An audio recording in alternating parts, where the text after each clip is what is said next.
آج کا دن ذاتی طور پر میرے لیے ایک خوشگوار دن ہے کہ مجھے محمد الیاس جیسے جینون ناولسٹ اور سٹوری رائٹر سے گفتگو کرنے کا موقع فراہم کیا گیا ہے۔ میں اس کے لیے پاکستان اکیڈمی آف لیٹرز کے جناب اختر رضا سلیمی اور معروف ادبی تنظیم انعراف کے جناب رحمان حفیظ کا تہ دل سے شکر گزار ہوں۔ اس کے علاوہ ادب نامہ چینل کی ٹیم کا بھی سپاس گزار ہوں۔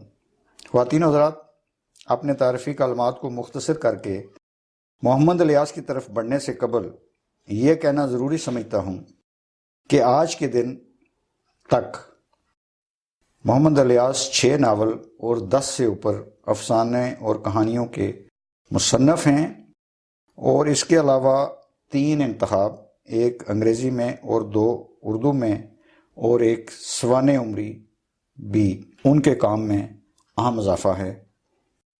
ناولوں میں کوہر، برف، بارش، دھوپ، پروا اور حبس شامل ہیں، جبکہ افسانوں کی کتابوں میں مور پنکھ پر لکھی آنکھیں، صدیوں پر محیط ایک سفر، منظر پس غبار، آئینے میں گم عکس، اندھیر نگری کے جگنوں، کٹڑیاں اور چوبارے، گلیوں اور بازاروں میں، اور عقوبت نفس، جس میں 2 ناولٹ شامل ہیں۔ افسانوں کے انتخاب میں مورتیں اور وارے کی عورت اس کے علاوہ ہیں۔ اور یہاں میں یہ بھی عرض کرتا چلوں کہ مجھے یہ اعزاز حاصل ہے کہ میں نے محمد الیاس کے 29 افسانوں کو انگریزی میں ترجمہ کر کے شارٹ سٹوری بنایا ہے، اور وہ شارٹ سٹوری بک جو ہے وہ 2016 میں سنگ میل نے چھاپی، جس کا نام ٹریس پاس رکھا گیا تھا۔ اس کے علاوہ اگر ڈراموں اور مضامین کی باتیں کرتے رہیں تو انٹرویو کا وقت شاید گزر جائے گا۔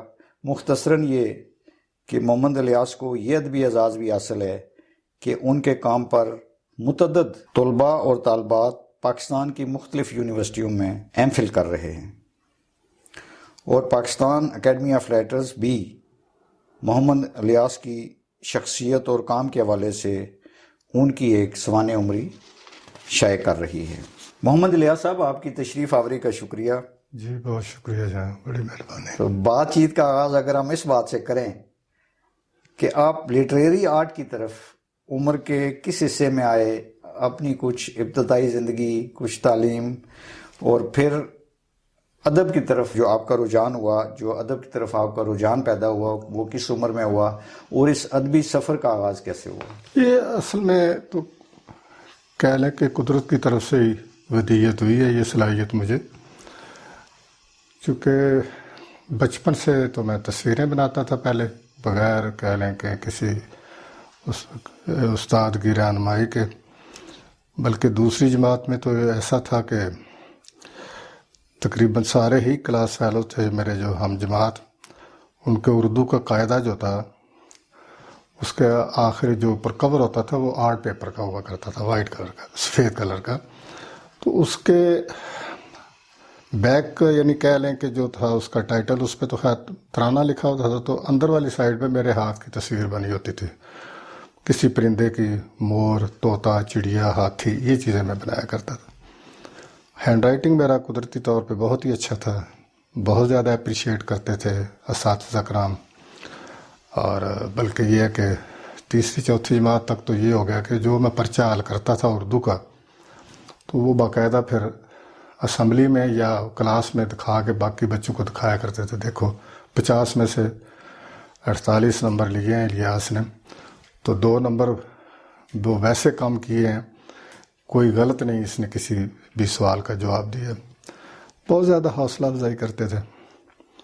پھر یہ کہ جب 9ویں 10ویں میں گئے تو پھر وہ شاعری کی طرف بھی میرا رجحان تھا، اپنی طرف سے میں نے کہہ لیں کہ کوئی غزلیں لکھیں، وہ کہ وہ وزن میں نہیں تھیں، لیکن یہ ہے کہ اس میں احساسات، جذبات ایسے، تو اپنا جو میں ہائی اسکول جس میں پڑھتا تھا، government model technical high school Jauharabad میں، اس میں ہمارا ایک ادبی پرچہ یعنی پرچہ بھی اسکول کی طرف سے رسالہ نکلا کرتا تھا علم و ہنر کے نام سے، اس کے لیے دیں تو ہیڈ ماسٹر صاحب نے بڑے مذہبی قسم کے تھے، اس میں ظاہر ہے کوئی عشق و محبت کی بات تھی، تو انہوں نے بلا کے مجھے ایک ایک بیت مارا ہاتھ پہ، تو انہوں نے کہا کہ یہ تمہارے سارے خیالات ہیں، ذہن تمہارا پراگندہ ہے، تو تم اچھے شریف باپ کے بیٹے ہو، آئندہ یہ حرکت نہیں کرنی۔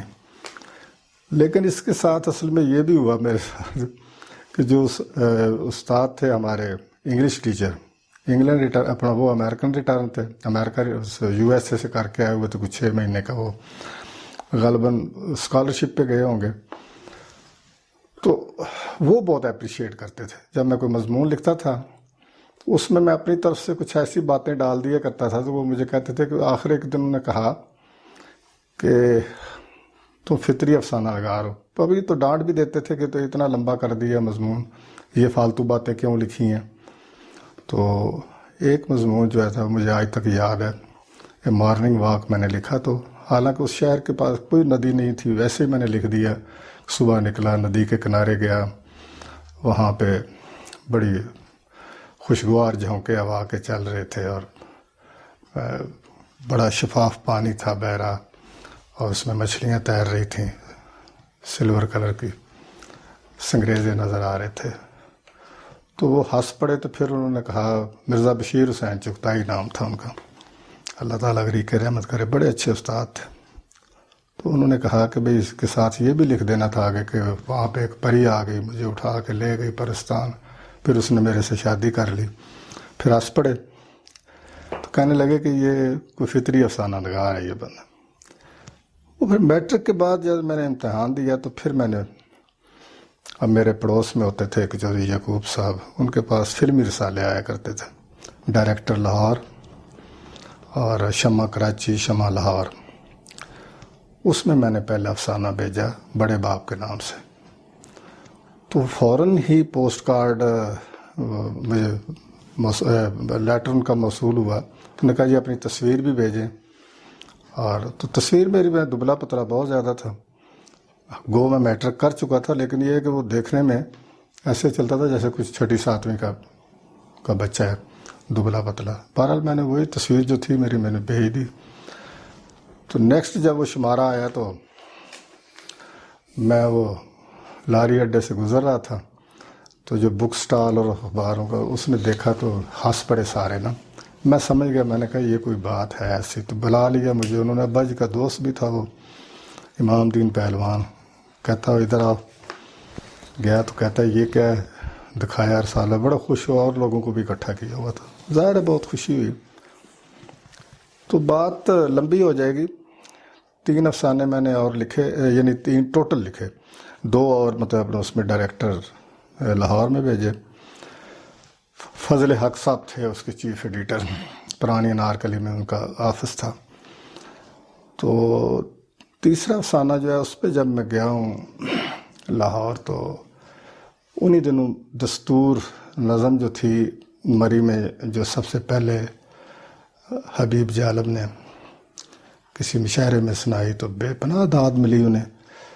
میں نے سنا کہ بھئی اس طرح کے پورا مجمع اٹھ کھڑا ہوتا تھا جب وہ کہتے تھے ایسے دستور کو، تو سارے داد اتنی زیادہ دیتے تھے کہ ان کے ساتھ آواز میں آواز ملا کے پھر وہ ان کے اشعار پڑھتے رہے لوگ بھی۔ بعد وہ گرفتار ہو گئے، جب رہا ہو کے آئے، تو پھر وہ یہ اس دن کی بات ہے، میرے جو تبدیلی جو میرے خیالات میں، سوچ میں آئی، کہ میں جب ڈائریکٹر رسالے والے آفس سے مل کے تو واپس پاک ٹی ہاؤس گیا، تو اس وقت آ کے بیٹھے ہوئے تھے میرے ایک بڑے سینئر دوست شاعر مظفر حسن منصور، انہوں نے مجھے ملانا چاہتے تھے حبیب جالب سے، تو وہ میں واپس گیا تو وہ آئے بیٹھے تھے، جو میں نے ان کی حالت دیکھی تو میں صدمے میں چلا گیا، اس لیے کہ میں نے کہا اتنا بڑا شاعر، عوام کی ترجمانی کرنے والا، ایسا خوشنما ایک انسان جس کے خیالات جو ہیں وہ لوگوں کے خیالات کی ترجمانی کرتے ہیں، جذبات کی ترجمانی کرتے ہیں۔ ان بندوں کا لباس میں نے دیکھا، ان کی شیپ بڑی ہوئی، ان کا بہت مجھے صدمہ ہوا، میلا کچیلا لباس پہنا ہوا تھا۔ میرا تعارف کرایا جب مظفر حسن منصور نے کہ یہ محمد الیاس جی افسانے لکھتا ہے. تو انہوں نے بڑا اپریشیٹ کیا، لیکن میں اصل میں ایکچولی بول نہیں سکا. انہیں دیکھ دیکھ کے ان کے جوتوں سے لے کے میں سر تک ان کا وہ حلیہ دیکھتا رہا. تو میں نے دل میں ٹھان لی، میں نے کہا میں فی الحال آرٹ کی طرف نہیں جاؤں گا. یہ لکھنا جو ہے نا، چونکہ میرا بچپن بڑا اچھا خوشحالی میں گزرا تھا، لیکن جب میں نے میٹرک کیا ان دنوں ابا جی مالی کرائسس میں چلے گئے، کوئی لاسز ہوئے انہیں ایسے بزنس میں. تو میں اکلوتا بیٹا تھا ماں باپ کا. میں نے سمجھا کہ میں نے اپنا گھر سنبھالنا ہے، میری بہنیں ہیں چھوٹی، اور میں نے یہ اگر لکھنے والوں کی یہ ان کا حال ہے اس ملک کے اندر، یہ حشر ہوتا ہے، تو پھر میں نے چھوڑ دیا. تو یہ پھر اس کے بعد تقریباً 30 سال کا غیاب ہے. پھر جب میں نے دوبارہ لکھنا شروع کیا، وہ ایک ویسے ایک ذاتی سانحہ ایسا گزرا کہ جس میں نے پھر دوبارہ اخباروں میں تھوڑا بہت میں لکھتا رہا، کالم وغیرہ یہ وہ بھی میری تھوڑی سی افیلیشن تھی اس وقت. تو کہہ لیں کہ بھئی مساوات میں ہی زیادہ میں نے لکھے. لیکن یہ ہے کہ بھئی افسانے پھر میں نے دوبارہ لکھنے شروع کیے ہیں کہ 1990 کے شروع میں، یا کہہ لیں کہ بھئی 1-2 سال اس سے پہلے بھی کچھ افسانے آئے. الیاس صاحب یہ بتائیے گا کہ پہلا ناول جو ہے وہ تھا آپ کا کوہر، اور یہ جو کوہر ناول ہے یہ اس کو بڑی پذیرائی ملی، اور اس کے بارے میں کچھ بتائیں، کب لکھا؟ ایسا ہے کہ بزنس میرا جو تھا نا وہ ایکچولی زیادہ پھیل گیا تھا، بہت زیادہ میرے بیانڈ کنٹرول جسے کہتے ہیں، کہہ لیں کہ میری بساط سے باہر اس طرح سے ہو گیا کہ میں اصل میں وہ اس طرح کا بزنس میں نے شروع کر چکا تھا کہ جو ایک فیملی بزنس ہونا چاہیے، جس میں گھر کے کم از کم 3-4 افراد ہوں. اب میں رات کو بیٹھ کے لکھتا تھا، صبح میں لیٹ ہو جانا اپنے آفس پلیس پہ جاتے ہوئے، کہہ لیں کہ بعض کا 11 بج جانے، پوری رات جاگتے رہنا، کہانیاں شارٹ سٹوریز لکھنی یہ وہ. تو اس میں پھر لاسز ہونے شروع ہو گئے. تو مجھے بہت زیادہ جو کہہ لیں کہ ایک لحاظ سے میری دل و جان سے لپٹی ہوئی کہانی ان دنوں میں نے لکھی، ایک سرمئی خواب، باز گشت اور روشنی کا سفر. تو ایکچولی وہ ناول کی کہانی تھی، بہت کہہ لیں کہ طویل. تو میں یہ سوچتا تھا کہ مجھے تو پتہ نہیں زندگی نے وفا کرنی ہے یا نہیں کرنی، میں ناول تو نہیں لکھ سکوں گا، ظاہر ہے میرا بزنس اتنا پہلے ہی خراب ہو رہا ہے، تو میں اسے چلیں شارٹ سٹوری ایک لکھ لو. وہ لکھ کے میں نے بھیج دی سریر کراچی میں.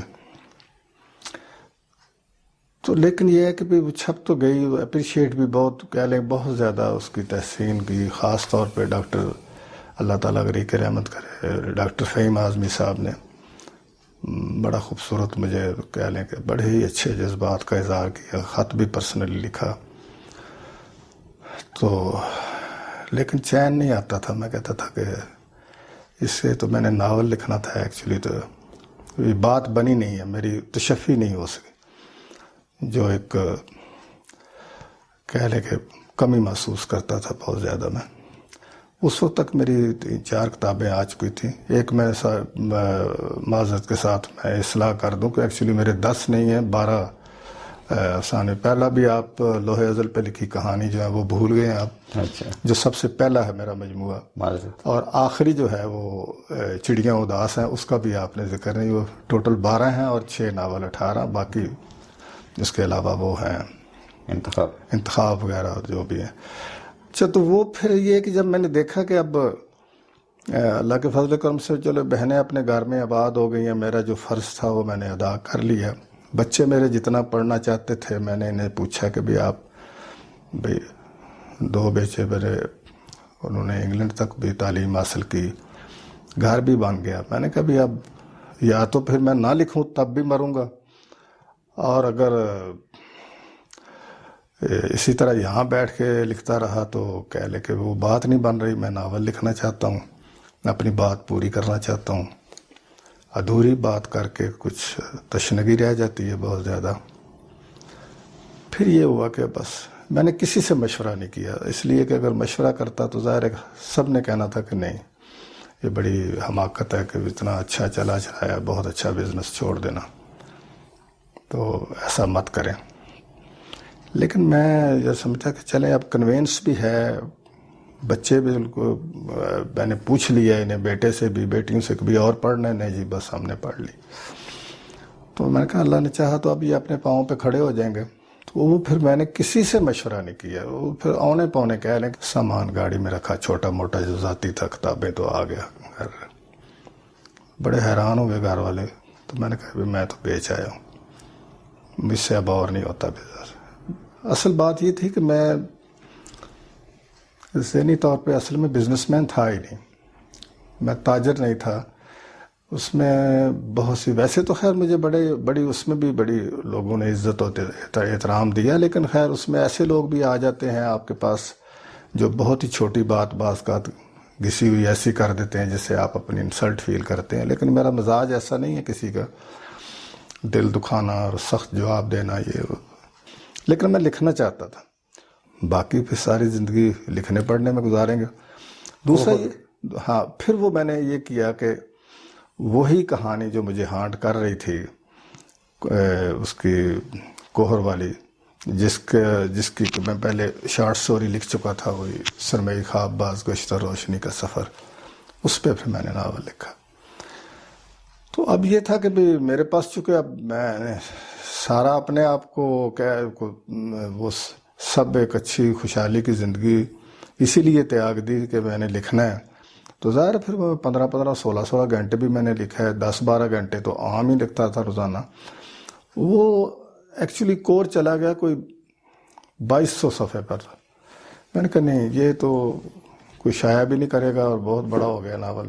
پھر اس کی قطع و برید کرتے پھر وہ 1200 پہ آیا، پھر اسے کچھ 600 صفحے پر تک میں نے اسے، غالباً 600 تھوڑا اوپر ہے یا میرا خیال، ہاں کچھ فانٹ سائز اس کا باریک کیا۔ بہرحال وہ ناول پھر وہ لکھا، پھر میں کہہ لیں کہ بھائی مطمئن ہوا کہ ہاں چلیں کچھ بات بن گئی۔ الیاس صاحب یہ بتائیے کہ آپ کے جو ناول ہیں ان کے نام موسموں کے نام پر ہیں، یہ کیا راز ہے؟ مثلاً کوہر ہے، پھر برف ہے، پھر بارش ہے، پھر دھوپ ہے، پھر پروا ہے، اور پھر حبس ہے۔ انسان کے اندر بھی موسم جو ہے نا اس کی جو مزاج کی تبدیلی جو ہے، وہ جس طرح سے باہر موسم بدلتے ہیں، انسان کے اندر بھی تبدیلیاں آتی ہیں اس طرح کی، اس کے احساسات، جذبات، اس میں تغیر و تبدل جو ہوتا ہے۔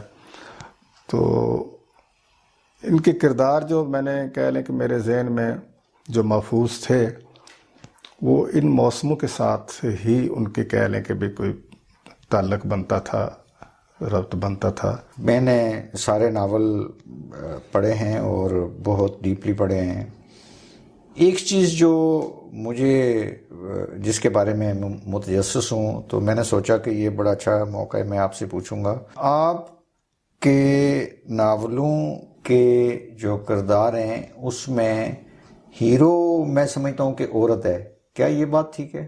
اصل بنیادی نقطہ تو یہ ہے کہ جو میرے ذہن میں ایک جو میں جس طرح سے چاہتا ہوں کہ معاشرہ بنے، میری یہ خواہش ہوتی ہے کہ کسی قسم کا تعصب نہ ہو۔ عورت کو میں چاہے کتنی ہی دلیر ہو جائے، کتنی ہی وہ خود سر ہو جائے، کتنے ہی اسے اختیارات دے دیں، لیکن عورت کو میں پھر بھی معاشرے میں ایک کہہ لیں کہ بھی دبا ہوا طبقہ جو ہے جس کا استحصال ہوتا ہے، میں سمجھتا ہوں کہ یہ اسی طبقے کا یہ فرد ہے، عورت جو ہے ہمارے معاشرے کے۔ تو میں چاہتا ہوں کہ بھی اس کو کچھ زندگی کے فیصلے کرنے کا اختیار ملنا چاہیے، میرا اپنا ایک نقطہ نظر ہے۔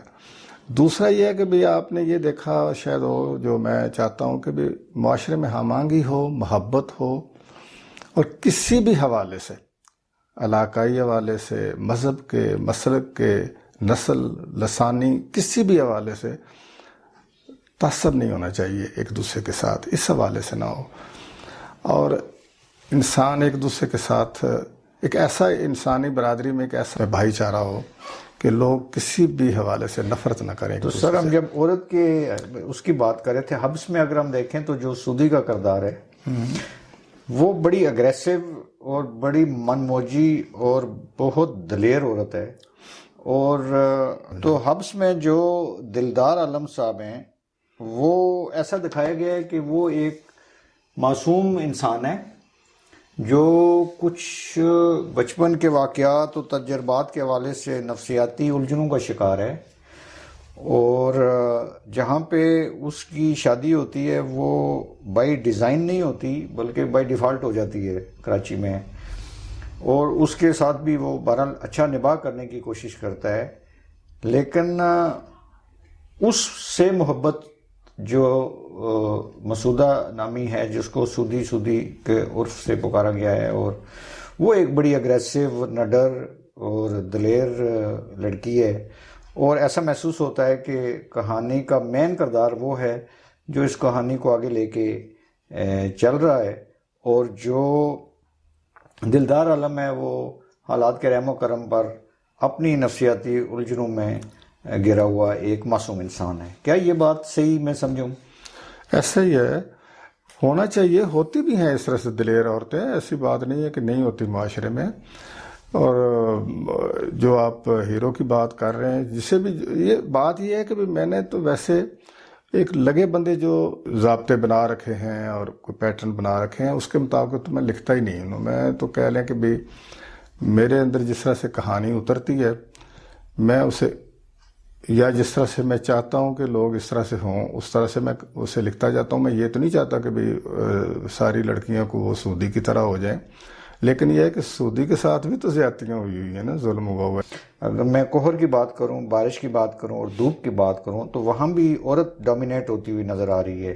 مثلاً اس میں کوہر میں مارگریٹ ہے، اسی طرح جو ہے وہ بارش میں بھی وہ جو کہتی ہے کہ کزن تم کیا کر رہے ہو، کزن ادھر آ جاؤ، جس میں فیوڈل لارڈس کی اندرونی زندگی دکھائی گئی ہے۔ دور شوار جو ہے، دور شوار جو ہے وہ بھی بڑا ایک، لیکن یہ اس چیز کو کہانی میں ایک تو دلچسپی پیدا کرتی ہے، دوسرا جو اگریسو رومانس ہے وہ بھی ایک انفرادیت اور ایک ڈیفرنٹ جو ہے پیدا کرتا ہے، جدیدیت بھی ہے، اور اس سے بڑھ کر یہ ہے کہ ان کنونشنل سٹوری ہے۔ جو عموماً ہم دیکھتے ہیں زیادہ تر ناولوں میں سٹوریاں چل رہی ہوتی ہیں تو 2+2+2+2 8 ہو رہا ہوتا ہے، تو یہ جو اس میں ٹرن آتے ہیں اور سسپینس آتا ہے، اور جو اس میں رومانس کا ایلیمنٹ ہے جس میں عورت ڈومینیٹنگ ہے، اس میں سمجھتا ہوں کہ بہت زیادہ دلچسپی ان ناولوں کی وجہ دلچسپی ہے، اور قاری جو ہے وہ اس میں ایک قسم کا ایک ٹرینس میں چلا جاتا ہے۔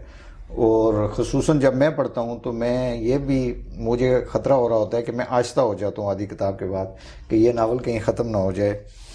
تو آپ کے جو کہانیاں ہیں، ابھی ہم اگر افسانوں کی بات کریں سر، تو وہ متعدد ہیں، اور میرا یہ خیال ہے کہ اگر ہم افسانوں کی ساری کہانیاں جمع کریں تو شاید 300 سے اوپر ہوں گی، 300 تقریباً 250 کے قریب، 250 کے قریب میں۔ تو کوئی زندگی کا ایسا شعبہ نہیں ہے جس میں ٹچ نہ کیا ہوگا، ایون جانوروں، پرندوں، جاگیرداروں، مذہبی پیشوائیت، جنس، عشق، محبت، دوستی، پولیس والے، مزدور، سیکس ورکرز۔ تو مجھے ایسا لگتا ہے کہ کہانی جو ہے وہ آپ کے اندر تڑپ رہی ہوتی ہے، اور آپ قلم کے ذریعے اس کو باہر لے آتے ہیں، پھر آپ پرسکون محسوس کرتے ہیں۔ کہ اس طرح کی کیفیت ہے کہ بے شمار کہانیاں جو ہے مختلف شعبہ زندگی میں آپ نے لکھی ہیں، تو اتنی جو ورسٹیلٹی ہے، اس کا کیا راز ہے؟ بڑی سادہ سی وجوہات میں آپ بتاتا ہوں۔ کہ ایک تو یہ کہ میں نے پیشے بہت سے اڈاپٹ کیے نا زندگی میں، نے پریکٹیکل لائف گزاری ہے، کہ میٹرک کے فوراً بعد تو مجھے کہہ لیں کہ بھئی بعد میں تو میں نے بڑی مشکل سے آگے سٹڈیز، تھوڑی سی اپنی تعلیم، کوئی تعلیمی استعداد بڑھائی، لیکن یہ ہے کہ میں پریکٹیکل لائف میں چلا گیا، اور اتنے پیشے میں نے اختیار کیے، اس سے کہہ لیں کہ لوگوں کے ساتھ میرا، اب میٹروپولیٹن سٹیز میں مسئلہ یہ ہے کہ بہت سے ادیب جو ہیں وہ بڑے شہروں میں رہتے ہیں، ان کا جو کہہ لیں کہ لوگوں کے ساتھ روابط اتنے زیادہ نہیں ہوتے، کہ اگر ایک بندہ مطلب یعنی اسلام آباد میں رہ رہا ہے تو اسلام آباد کو خیر میں ویسے بھی میں سمجھتا ہوں کہ بھی ظاہر ہے وہ بیوروکریٹس کا شہر ہے، حکمرانوں کا شہر ہے، تو وہ ایک محدود ہو جاتے ہیں ایک دائرے کے اندر۔ ایک شخص پیدا تو شہر میں ہوا، لیکن اس کا بزنس جب میں نے خاص طور پہ مائننگ کی، کان کنی جو ہے، تو اس کے لیے مجھے پہاڑوں پہ جانا پڑا، وہاں پہ مزدوروں کے ساتھ میرا روابط ہوئے، ان کے ساتھ بیٹھنا، ان کی باتیں سننا، اور پھر کہہ لیں بالکل اجاڑ بیابان علاقے، پھر راستے میں کئی ڈھوکیں آ رہی ہیں، وہاں پہ رک جانا کبھی کہیں کھانے کے لیے یا کوئی کسی کام کے سلسلے میں. تو ایسی ایسی جگہوں پہ مجھے جانا پڑا، ایسے ایسے لوگوں سے میں ملا. ایک بات اور میں کہتا ہوں کہ بھئی قدرت نے ہی اسی لیے مجھ میں کوئی قوت ہے جس نے مجھے یہ صلاحیت دی ہے، مجھے اس کا شکر گزار ہونا چاہیے. اس میں میری کوئی بڑائی نہیں ہے، میں نے کہ کہیں سے جا کے کوئی بہت محنت کر کے کچھ سیکھا تو نہیں. ہاں مطالعہ تو انسان کرتا ہے، وہ تو الگ بات ہے. تو اصل میں اتنے کردار مجھے زندگی میں ملے. پھر دوسری بات یہ ہے کہ میں 3-4 سال کا بھی تھا، اگر کوئی مجھے ایسا کوئی منفرد کوئی کردار ملا ہے، کوئی عورت کوئی آ کے میری امی کے پاس رو رہی ہے، کوئی اپنی داستان سنا رہی ہے، کوئی درد بھری، کوئی دکھ بھری، مجھے آج تک اس کا چہرہ، حالانکہ سوچیں تو مطلب یعنی 70 سال پرانی بھی اگر میں نے کوئی اس طرح کے لوگ دیکھے ہوئے تو مجھے بھولے نہیں آج تک. وہ اس وقت جو ان کے جذبات سے چھوٹی چھوٹی باتیں بعض کا. تو یہ اس کی طرف سر اشارہ کرتا ہے کہ جو رائٹر ہے، جینون رائٹر ہے، اس کا ایک تو حساس ہونا، دوسرا چیز کو گہرائی سے مشاہدہ کرنا، اور پھر میموری. ہم یہ سمجھتے ہیں کہ یادداشت سے ہی انسان بنا ہے، اور اس کی ساری زندگی یادداشت سے چلتی ہے. اور کچھ ایسی باتیں آپ لکھتے ہیں جزیات کے ساتھ کہ اس میں ایسا محسوس ہوتا ہے کہ انسان جو ہے وہ عمل خود کر رہا ہے. جو چیز زیادہ پرامیننٹ مجھے لگی ہے آپ کی، ابھی پھر ناول کی بات دوبارہ کرنی اس لیے پڑ گئی ہے کہ میں یہ بھول گیا تھا کہ جو ہماری ثقافتی گھٹن ہے اور شدت پسند رویے ہیں، چاہے وہ سماجی ہوں چاہے وہ مذہبی ہوں، اور اس کی وجہ سے جو خرابیاں ہو رہی ہیں ان کو اجاگر آپ نے، خاص کر میرا خیال ہے کہ جو ناول ہے دھوپ، اس میں اس کو کافی بہتر طریقے سے وہ چیز سامنے آئی. اور برف میں شروع کہانی میں، بلکہ وہ بچی جو ہے اس مولوی صاحب کی، وہ تو ایک قسم کی پھر کنارہ کش ہو جاتی ہے اور روحانیت کی طرف مائل ہو جاتی ہے. اور یہ ایک آپ کا تو رائے امتیاز ہے. اس کا محرک کیا ہے؟ ایک قوت مشاہدہ تو جب تک کہہ لیں کہ بھی جو بھی پیدائشی طور پہ جو ادیب پیدا ہوا ہوگا، اس میں قدرت نے یہ صلاحیت تو دی ہوگی کہ قوت مشاہدہ اس کی جو ہے وہ بڑی تیز ہوتی ہے. یادداشت کا بھی یہ مسئلہ ہے کہ بھی بڑی ضروری باتیں جن کے ساتھ کہہ لیں کہ بھی اپنے مالی مفاد وابستہ ہوتے ہیں، وہ باتیں بھول جاتی ہیں. لیکن یہ ہے کہ میں کہہ رہا ہوں کہ وہی چہرے یا کردار وہ نہیں بھولتے. کیوں یاد رہتے ہیں؟ تو یہ تو پھر قدرتی امر ہے نا. شدت پسند کوئی بھی ہو سکتا ہے. ہم نے اصل میں یہ دیکھتا ہوں کہ بھئی ہم نے مذہبی لوگوں کو، مذہبی پیشواؤں کو آگے رکھا ہوا ہے کہ یہی صرف شدت پسند ہوتے ہیں. ان کی تو ہے روزی روٹی لگی ہوئی ہے، اس لیے اس میں کوئی نہ کوئی نئی بات نکالتے رہتے ہیں، پھر اس پہ وہ ڈٹ جاتے ہیں، کہتے ہیں کہ یہی اصل ہے، باقی سب غلط ہے. ان کی تو روزی. لیکن مولوی میں تو میں نے پھر بھی دیکھا ہے کہ بعض بڑے اچھے انسان ہیں، ہمارے اپنے بزرگوں میں بھی رہے ہیں، ہمارے مطلب یعنی اپنی فیملیز میں بھی ہوتے ہیں بعض مذہبی لوگ بہت. لیکن یہ ہے کہ بعض جب ایک ادیب جب شدت پسند ہو جاتا ہے تو وہ مجھے بڑا دکھ ہوتا ہے.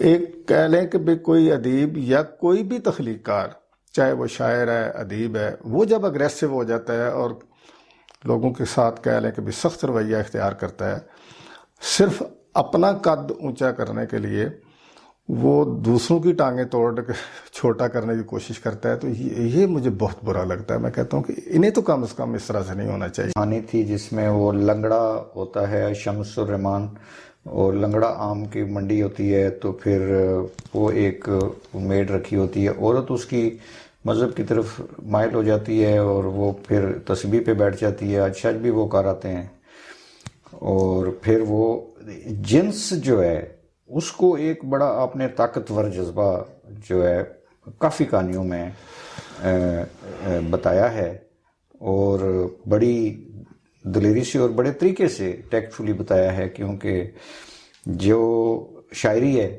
وہ تو اس میں کافی آپ کے پاس لچک ہوتی ہے، لیکن جو نثر ہے اس میں آپ کے پاس فارم اور کرافٹ اور الفاظ اور چناؤ اور کہانی کا تسلسل، اس کو قائم رکھنا بڑا مشکل ہوتا ہے. تو ان ساری چیزوں کے ساتھ رکھ کر جب آپ جنس والی جو کہانیاں ہیں وہ بھی اس لحاظ سے ایک بہت زیادہ آپ نے پاورفل جذبہ اس کو بتایا. اس کی کیا وجہ ہے؟ تو حقیقت زندگی کی، انسان تو مجبور ہے، بے بس ہے اس کے سامنے. دونوں طرح کی بھوک جو ہے. باقی تو پھر اس کے کہہ لیں کہ جو ضرورت ہے انسان کی، پیٹ کی بھوک اور اس کے بعد جنسی بھوک، یہ کہہ لیں کہ ظاہر ہے یہ قدرتی جذبے ہیں، اس میں کوئی انسان، لیکن یہ ہے کہ اسے خیر اخلاقیات کے اندر ہی ہونا چاہیے. تو بیان تو کرنے میں کوئی حرج نہیں ہے نا، اگر سلیقے سے بیان کیا جائے تو ضروری ہے وہ تو. بلکہ ڈاکٹر فہیم اعظمی صاحب بھی کہا کرتے تھے کہ بھی اسے شوگر کوٹنگ کرنی بہت آتی ہے اس بندے کو، کہ بھی بڑی کڑوی سے کڑوی بات بھی شوگر کوٹ کر کے کر جاتے ہیں. تو اچھا سر، یہ بتائیں کہ افسانہ اور کہانی میں کیا فرق ہے؟ نہیں، کوئی میرے نزدیک تو کوئی فرق نہیں ہے. افسانہ جو ہے وہ بس کوئی ایک نقطہ جو ہے اس کے اوپر فوکس کر کے اسے بیان. کہانی کے اندر ایک ذرا تھوڑی سی میں اپنے طور پہ جو سمجھتا ہوں کہ اس میں تھوڑی سی تفصیل ہوتی ہے، کچھ واقعہ بھی دلچسپ ہوتا ہے. تو افسانے مثلا میں یہ تو کہہ سکتا ہوں کہ اسے ایکسپلین کرنا تو میرے لیے بڑا مشکل ہے، لیکن یہ ہے کہ یہ جو اس میں میری کتابوں میں ہیں میں وہ بتا سکتا ہوں کہ کون سا افسانہ ہے اور کون سی کہانی ہے. جس میں باقاعدہ کوئی داستان کا رنگ ہو وہ کہانی ہے. تو جس میں کوئی ایک کہہ لیں کہ بھئی کوئی زندگی کا مسئلہ، کوئی ایک نقطہ جس میں متشابہات ہوں یا تشبیہ، یا آپ یہ کہہ سکتے ہیں کہ علامات یا استعمال ہوئی ہوں. وہ تو سب میں ہوتی ہیں، وہ تو میرے ناولوں میں بھی ہوئی ہیں. وہ تو میں نے مطلب کہانی میں بھی کرتا ہوں، افسانے میں بھی کرتا ہوں. اور ایکچولی تو اگر دیکھا جائے تو کوئی خاص فرق نہیں ہے، لیکن یہ ہے کہ کہانی ذرا تھوڑی سی لمبی بھی ہو جاتی ہے اور اس میں تھوڑی ڈیٹیل زیادہ آ جاتی ہیں. اس میں داستان کا رنگ جو ہوتا ہے وہ اسے میں کہانی کہتا ہوں. یہ 6 ناول ہیں اور میں یہ سمجھتا ہوں، اگر میں یہ کہوں، یہ میری اپنی ذاتی رائے ہے کہ یہ پاکستان کی بھی کہانی ہے. اگر ہم کوہر کو دیکھیں تو یہ پارٹیشن کی کہانی ہے. اس وقت پاکستان بن چکا تھا اور لوگ جو ہے وہ اپنے کلیمز لے کر آئے اور اپنی زمینیں، اور جس طرح مارگریٹ کا باپ بھی تھا اس میں. اور پھر یہ ہے کہ برف ہے. اس کے بعد یہ جو کچھ مارشل لا کے دور اور پھر مجاہدین اور یہ برف کا اس میں تاثر ملتا ہے. پھر کیا میں یہ کہہ سکتا ہوں کہ پاکستانی معاشرہ بتدریج برداشت سے عدم برداشت کی طرف آیا ہے پچھلے 60-70 سالوں میں؟ دونوں انتہائیں. اچھے لوگ جو ہیں وہ بھی کہہ لیں کہ بھی ان کی بھی تعداد کم نہیں. مجھے تو زندگی میں بہت اچھے لوگ ملے، سچی بات ہے. وہ نہیں، معاشرے کی بات. ہاں، تو معاشرے میں انتہا پسندی آئی ہے، کوئی شک نہیں اس میں. بلکہ یہ ہے کہ ہر شعبے میں آئی ہے. ہم اصل میں صرف مذہب کو آگے رکھتے ہیں. مذہب والے ذرا تو زیادہ اگریسو ہو گئے، ان کی تعداد بھی زیادہ ہوتی ہے، پھر وہ آرگنائزڈ بھی ہوتے ہیں. تو انہوں نے خاص اس وجہ سے ہم سوری رکھتے ہیں کہ چونکہ ملک کی بنیاد بھی چونکہ اسلامی نظریات پر ہے، اور آپ کا جو اسٹیٹ مطلب ہے سرکاری مذہب بھی اسلام ہے، تو اس وجہ سے چونکہ اکثریت جو ہے وہ پھر ہماری ثقافت پہ مذہب کی بہت بڑی چھاپ ہے، سماج پر بھی ہے. تو جب عمومی رویے شدت اختیار کرتے ہیں تو مذہب میں زیادہ نظر آتی ہے. اصل بات یہ ہے. دوسرا یہ ہے کہ میں نے آپ نے ایک چیز نوٹ کی ہوگی کہ مثلا مہاجر جب آئے ہیں مائیگریٹ کر کے انڈیا سے، ان کو لوگوں نے بہت خوش دلی سے بھی کہہ لیں کہ بھی قبول کیا، لیکن یہ کہ ساتھ ان کے ساتھ نفرت بھی کی گئی. اور کئی لوگوں نے میرے ساتھ کچھ اس طرح کی میرے اوپر سوال کیے کہ سوال اٹھائے کہ جی آپ مہاجر ہیں. میں نے کہا بھی میں تو نہیں، میں تو صدیوں سے مطلب اپنا مقامی ہوں، لیکن مجھے ہر اس بندے کے ساتھ ہمدردی ہے جس کے ساتھ کہہ لیں کہ نفرت کا اظہار کیا گیا ہو یا اس کی تضحیق کی گئی ہو، میں اس کے ساتھ کھڑا ہوں. کہتے ہیں جی پھر اب یہ عیسائیوں کی آپ بڑی ہمدردی کرتے ہیں. میں نے کہا عیسائیوں کی اس لیے کہ وہ ہمارے اس زمین کے بیٹے ہیں، ہمارے برابر کے شہری ہیں. تو ان کے ساتھ جب ہم ستیلا سلوک کرتے ہیں تو مجھے دکھ ہوتا ہے. اس لیے میں کوئی نہ کوئی اچھا عیسائی ڈال دیتا ہوں کہیں نہ کہیں اپنے کرداروں میں. پھر جب شیعہ ذات کو مارنا شروع کیا تو مجھے ان کے ساتھ ہمدردی ہو گئی. پھر آمدیوں کو مجھے بڑا سخت، بعض لوگوں نے تو میرے خلاف کو پراپوگنڈا بھی ہو رہا ہے. مجھے پتہ ہے، ایک میں نام نہیں لیتا یونیورسٹی کا، کس میں کر رہے ہیں لوگ یہ باتیں کہ جی یہ آمدیوں کے حق میں لکھا ہے. حالانکہ میں نے آمدیوں کے حق میں نہیں لکھا. میں نے صرف یہ کہتا ہوں کہ آمدی بھی اس زمین کے بیٹے ہیں. لیکن جو ایک مذہب کے اندر کہہ لیں کہ بھئی جو تعصب ہے، وہ پھر میں نے یہ شو کیا کہ بھئی آمدی بھی تو وہ کہتا ہے نا اپنی بیٹی کو کہ نہیں، غیر آمدی کے ساتھ نکاح ہو ہی نہیں سکتا. تو پھر متعصب تو وہ بھی ہے اپنی جگہ پہ. اور اگر دوسرے جو ہیں، مطلب جو سواد اعظم ہے ہمارے اہل سنت الجماعت، جس سے ہم لوگوں کا بھی تعلق ہے، تو وہ بھی یہی بات کرتے ہیں، تو اسے ہم پکڑ لیتے ہیں. لیکن جب آمدی بھی اپنی بیٹی کو اجازت نہیں دیتا غیر آمدی سے شادی کرنے کا، تو متعصب تو وہ بھی ہوا. لیکن ان کے ساتھ زیادتی تو نہیں ہونی چاہیے، انہیں مارنا تو نہیں چاہیے نا. میں یہ چاہتا ہوں کہ اس وجہ سے کسی میری ہر اس بندے، اچھا اب میں نے جو ناولٹ لکھا ہے، مثلا جو گیا ہے 224 صفحے پہ چلا گیا، وہ لمبا ہو گیا، وہ میں نے لکھا ہے موچیوں اور نائیوں کے، مطلب میں نے انتصاب بھی اس کا کیا ہے موچیوں اور نائیوں کے نام. واہ واہ واہ. اچھا اس میں نے جتنی جو ذات برادری کی وجہ سے جو لوگوں کے ساتھ نفرت کا، اوے نائیا ادھر آ، اوے موچی کی اولاد بات سنو، یہ مجھے برا لگتا ہے. میں کہتا ہوں کہ بھی نہیں. پہلی بات تو یہ ہے کہ انسان جید البقاء کا مسئلہ بڑا سنجیدہ ہوتا ہے کہ زندہ رہنے کے لیے بہت بڑے بڑے خاندانوں کے لوگ جو ہیں، وہ ایسا بھی ان کے اوپر وقت آیا کہ انہوں نے جو بھی پیشہ پھر ملا روٹی کے لیے انہوں نے وہ اپنا لیا. اس حوالے سے کسی کے ساتھ نفرت کرنی، اصل بات یہ ہے کہ ہمارے معاشرے میں لوگوں کے پاس جب فخر کرنے کو کچھ نہ رہے، یہ میرا حال ایک کھوکھلے لوگوں جو ہوتے ہیں نا، اندر سے خالی کم ظرف لوگ، وہ پھر اپنی جھوٹی سچی عظمتیں جو ہیں وہ تراش لیتے ہیں خود. کسی خامی پر پردہ ڈالنے کے لیے اپنے آپ پھر سپریورٹی کمپلیکس میں چلے جائیں گے تاکہ آپ کی وہ جو ڈیفیشنسی ہے وہ چھپ جائے. دوسرا یہ ہے کہ ہر جو کمزور طبقہ ہے نا، اس کا استحصال کرنے کے لیے بھی اسے دبا کے رکھا جاتا ہے. اس کا یہ بھی ایک وجہ ہے میرے نزدیک. افسوس کی بات یہ ہے کہ ریاض صاحب کہ وہ بہت سی ہماری تعداد ہے، ایک بہت بڑی تعداد ہے علم نہ ہونے کی وجہ سے، خاص کر ہمارے دیہات میں خواتین کی، کہ ان کو اپنے حقوق کا بھی نہیں پتا، اور یہ اس طرح چلتا رہتا ہے. ابھی سر جو بات میں کرنے جا رہا تھا وہ بڑی ایک ذاتی سی ہے.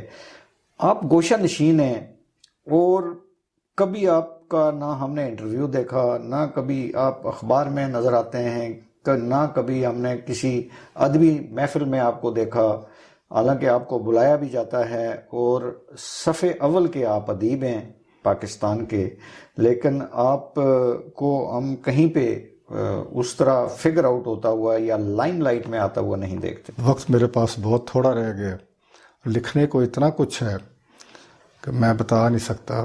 پتہ نہیں، شاید ایسی کئی اور زندگیاں ملیں تو شاید وہ جتنا مواد میرے پاس جمع ہے وہ ختم نہ ہو.